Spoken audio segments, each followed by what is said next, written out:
वाराणसी दौरे पर गृह मंत्री अमित शाह हैं। लगातार हम आपको जानकारी दे रहे हैं। सबसे पहले बीएचयू में मालवीय प्रतिमा पर वो लोग माल्यार्पण करेंगे, फिर दीनदयाल हस्तकला संकुल पहुंचेंगे।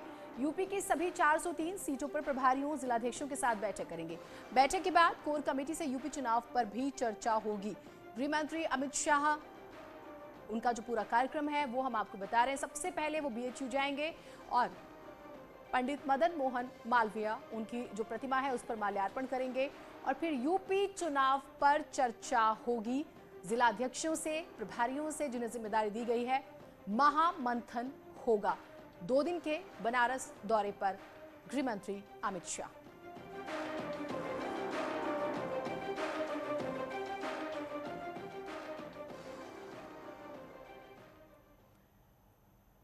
डिप्टी सीएम केशव प्रसाद मौर्य भी बैठक में शामिल होने प्रयागराज जो है वो पहुंचे। इस मौके पर उन्होंने कहा है कि उत्तर प्रदेश में जब भी चुनाव आते हैं अमित शाह का मार्गदर्शन मिलता है तो बीजेपी जो है वो ऐतिहासिक सफलता प्राप्त करती है। इसी वजह से वो हम सबका मार्गदर्शन करने के लिए आए हैं। केशव प्रसाद मौर्य ने आगामी विधानसभा चुनाव में एक बार फिर से 300 से ज्यादा सीटें जीतने का दावा किया है। उत्तर प्रदेश में जब चुनाव होते हैं और उस चुनाव में जब माननीय अमित शाह जी का मार्गदर्शन होता है तो भारतीय जनता पार्टी ऐतिहासिक सफलता प्राप्त करती है। 2014, 2017, 2019 इस बात का गवाह है और 2022 के लिए भी हम सबका मार्गदर्शन करने के लिए आ रहे हैं। और काशी माननीय देश के लोकप्रिय जनप्रिय प्रधानमंत्री जी का संसदीय क्षेत्र होने के साथ साथ काशी पूरे उत्तर प्रदेश की दृष्टि से भी एक बड़ा केंद्र है और यहाँ हम लोग लंबे समय से बैठते रहे हैं। आज भी उसी क्रम में बैठक है।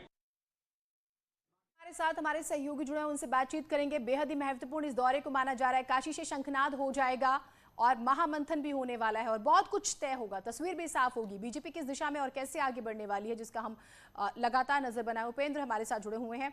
उपेंद्र, ये पूरा जो 2 दिन का कार्यक्रम है हमारे दर्शकों को बताइएगा गृह मंत्री का।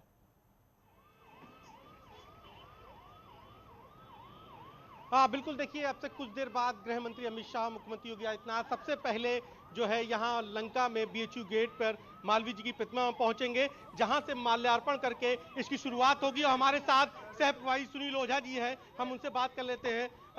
मतलब क्या विशेष प्रोग्राम है आज? सबसे पहले मालवीय जी की प्रतिमा में माल्यार्पण क्यों? मालवीय जी की प्रतिमा, महामना मालवीय जी का व्यक्तित्व,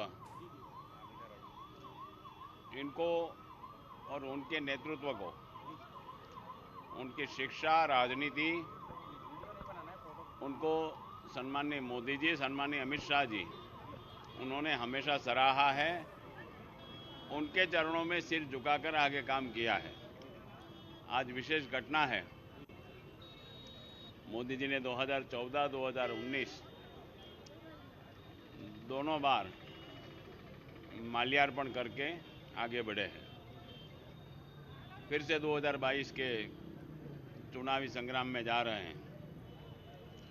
मालवीय जी का आशीर्वाद समाज जीवन को ठीक रखता है और पूर्व में भी आपराधिक जीवन से 17 से ये उत्तर प्रदेश को बाहर निकालने में ये नेतृत्व और उत्तर प्रदेश की भारतीय जनता पार्टी का सरकार का रोल रहा है। तो आज भी उनके चरणों में आज ये युगानुयोग है कि आज सम्माननीय मालवीय जी की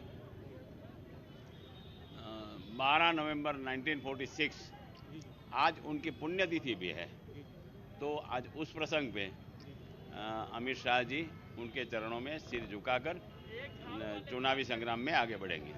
403 विधानसभा सीटों का एक साथ बैठक, ये मान लिया जाए कि अब बीजेपी का चुनावी शंखनाद आज हो गया।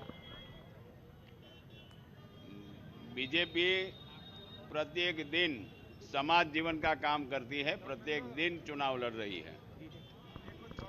भारतीय जनता पार्टी ने 2017 से 22 या 2014 से 19 या 2019 के आज तक कभी सांस नहीं ली है, कभी विराम नहीं किया है। न भारतीय जनता पार्टी के कार्यकर्ताओं ने, भारतीय जनता पार्टी ने, भारतीय जनता पार्टी के शीर्षस्थ नेतृत्व ने।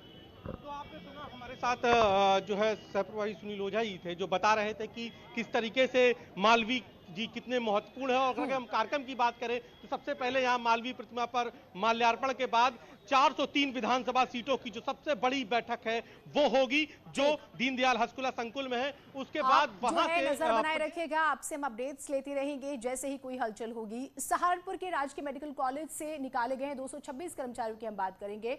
उनका गुस्सा फूट पड़ा है। इन कर्मचारियों ने मेन गेट पर ताला लगा दिया, जिससे इलाज के लिए आए मरीजों की काफी परेशानियां जो है वो बढ़ गई। गुस्साए कर्मचारियों ने कॉलेज प्रशासन के खिलाफ नारेबाजी की। ये कर्मचारी काम पर वापसी इन्हें लिया जाए, इसकी मांग कर रहे हैं। उधर कानपुर के JPRN कॉलेज के छात्रों ने बीच सड़क पर दबंगई दिखाई, मारपीट भी की। दरअसल 2 छात्रों का कॉलेज के जो अगर हम बात करें उनसे विवाद चल रहा था स्टूडेंट से, और इसके बाद मारपीट शुरू हो गई। बाद में कॉलेज के कुछ और छात्र आ गए। इन छात्रों ने दोनों को सड़क पर दौड़ा दौड़ा कर पीटा। इस मारपीट में दोनों गंभीर रूप से घायल हुए हैं।